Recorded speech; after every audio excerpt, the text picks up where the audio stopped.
Hey everyone. तो आज का टॉपिक हम लोग बात करेंगे, खासकर जो बैंगलोर में रहते हैं वो रिलेट कर सकते हैं कि कार पूलिंग। पता नहीं कितने लोग कितने आप लोगों में से जो देखेंगे वीडियो कार पूलिंग इन्होंने ट्राई किया है। मैंने ट्राई किया है। तो let's talk about what car pooling is, उसके फ़ायदे नुकसान और कितना प्रैक्टिकल है।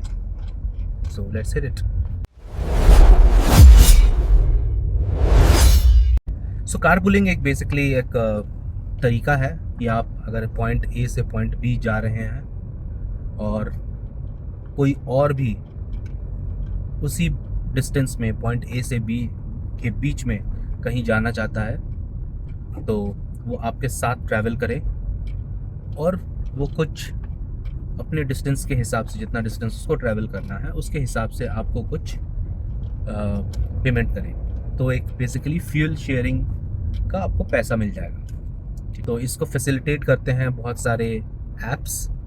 बैंगलोर में खासकर, एटलीस्ट मेरे नॉलेज में मैंने देखा है, दो ऐप्स खासकर इसके काफ़ी प्रचलित हैं। एक है आपका क्विक राइड, जिस पे अच्छा खासा यूज़र बेस भी है, और दूसरा है हॉपर, HOPR। एक और है ब्लाब्ला कार्स, बट वो इंटर से मतलब सिटी के अंदर के ट्रैवल के लिए नहीं है। वो अगर आप कहीं सिटी के बाहर जा रहे हैं, जैसे आप बैंगलोर से चेन्नई जा रहे हो और किसी और को भी बैंगलोर से चेन्नई जाना हो, तो वो आपके साथ ट्रैवल कर सकता है।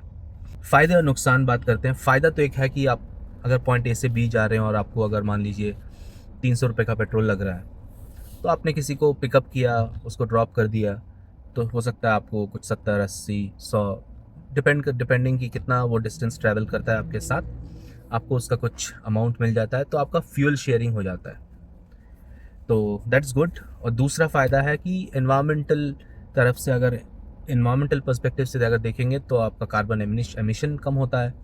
क्यों? क्योंकि अगर उसको भी जाना है तो बेसिकली उसको एक अलग गाड़ी लेनी पड़ेगी, उसको गाड़ी से जाना पड़ेगा, या फिर उसको टैक्सी करनी पड़ेगी। तो ए और ए से बी दो गाड़ियाँ जा रही हैं, करेक्ट। उसके जगह पे अगर आप कार पूलिंग करते हैं तो ए टू बी एक ही गाड़ी जाएगी, तो कार्बन एमिशन कम होगा, फ्यूल कम लगेगा। एंड और जो एक और हिडन बेनिफिट है कि आप सोशलाइज भी करते हो, इन द सेंस आप फ्रेंड बना सकते हो, आप अलग अलग लोगों से मिलते हो, अलग लोगों से नेटवर्किंग करते हो। So it's good from social, financial perspective, cost effective रहता है, एंड एनवायरमेंटल पर्सपेक्टिव से। इसके नुकसान क्या होते हैं? नुकसान ये है कि ये इतना पॉपुलर नहीं है इंडिया में।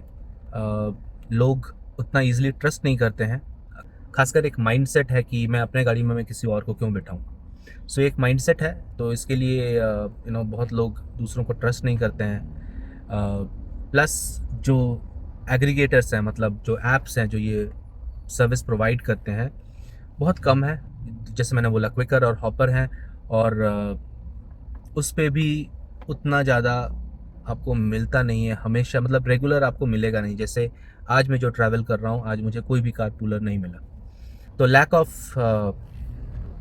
ऑफ अवेयरनेस है। अभी भी लोग कार पूलिंग से थोड़ा झिझकते हैं, तो एक माइंडसेट चैलेंज है।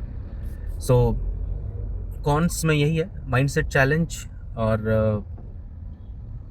एक lack of awareness, lack of services. और एक और जो मेजर कॉन्स मुझे लगता है, समटाइम्स जो मेरे साथ हुआ भी है कि मैंने किसी का राइड एक्सेप्ट किया है, लेकिन वो बंदा लेट है। मतलब मैं उसके पिकअप पॉइंट पे पहुंच गया हूं, लेकिन वो 15 मिनट लेट है। तो आप 15 मिनट, खासकर बैंगलोर जैसे शहर में जहाँ ट्रैफिक बहुत ज़्यादा है, रोड पे खड़े होके किसी का वेट करना एक बहुत बड़ा चैलेंज बन जाता है।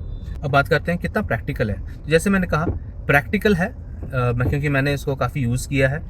प्रैक्टिकल है, नो डाउट है, लेकिन लैक ऑफ अवेयरनेस है, तो आपको हमेशा राइड्स मिलेंगी नहीं। सो फाइनल वर्डिक्ट ये है कि इसको यूज़ कीजिए, खासकर अगर आप मुंबई, बैंगलोर जैसे बड़े बड़े शहरों में रहते हैं, जहाँ पे लिविंग कॉस्ट काफ़ी ज़्यादा है, ट्रैफिक ज़्यादा है, तो इसको यूज़ कीजिए। जो भी ऐप्स आपके सिटी में कार पूलिंग सर्विस प्रोवाइड करते हैं, और अपना एक्सपीरियंस शेयर कीजिए कमेंट्स में कि कैसा लगा आपको, कि आप रेगुलर यूज़ करते हैं या फिर how was your overall experience. So please do share your opinion, and please do like this video, share and subscribe to my channel. Thank you. Signing off. Bye bye.